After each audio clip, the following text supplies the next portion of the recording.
Mergers, and in particular acquisitions, are one of the most commonly used equity entry modes.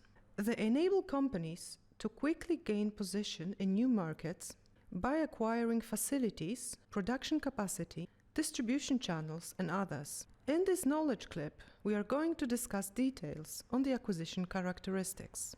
Before diving into the issue of acquisitions in detail, let us first see how it differs from a merger. These two terms are often used interchangeably, though they have a distinctive meaning. A merger occurs when two companies join forces and create a new joint organization.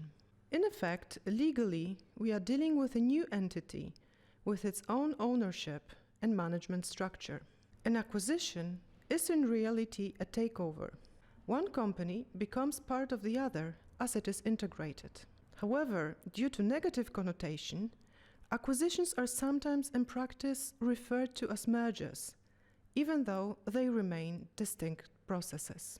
Since acquisitions require large amounts of investment, it can be questioned why they are worth taking the risk. There are basically 6 major reasons why firms find it worthwhile. First, a company may be able to enter into new markets and product lines with a brand that is already recognized, with a good reputation and an existing client base. An acquisition can help to overcome market entry barriers that were previously challenging.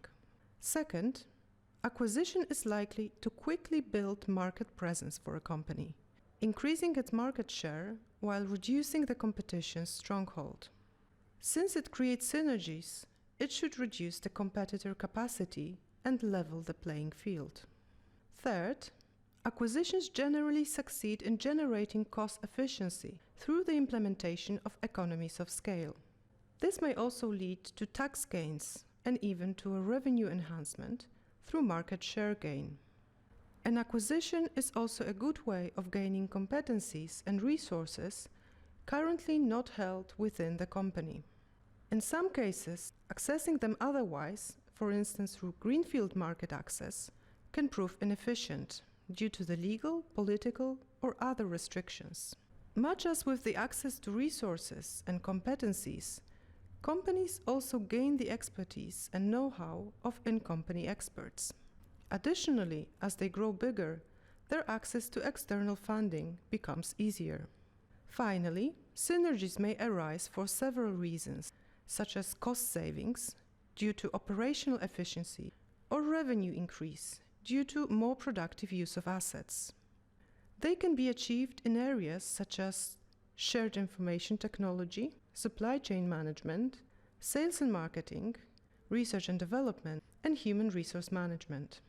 However, acquisitions are not always beneficial.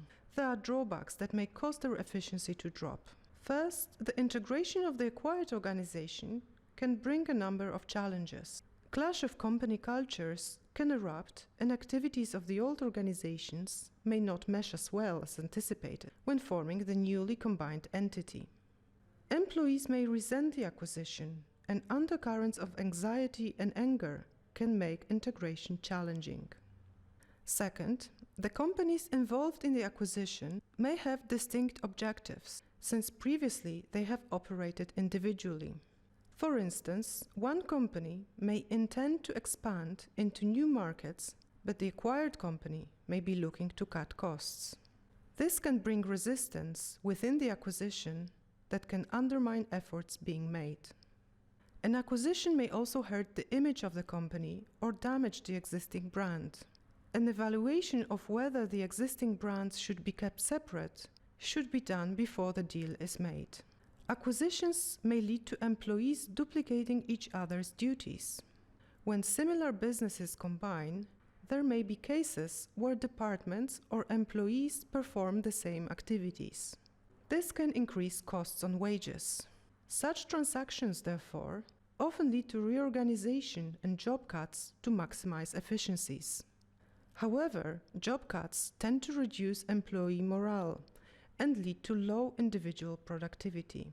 A business that doesn't look for expert advice when trying to identify the most suitable company to acquire may end up targeting a company that brings more challenges to the equation than benefits. Under some circumstances, the cost of acquisition can climb steeply, well beyond earlier projections. This is particularly true in situations of hostile takeover bids.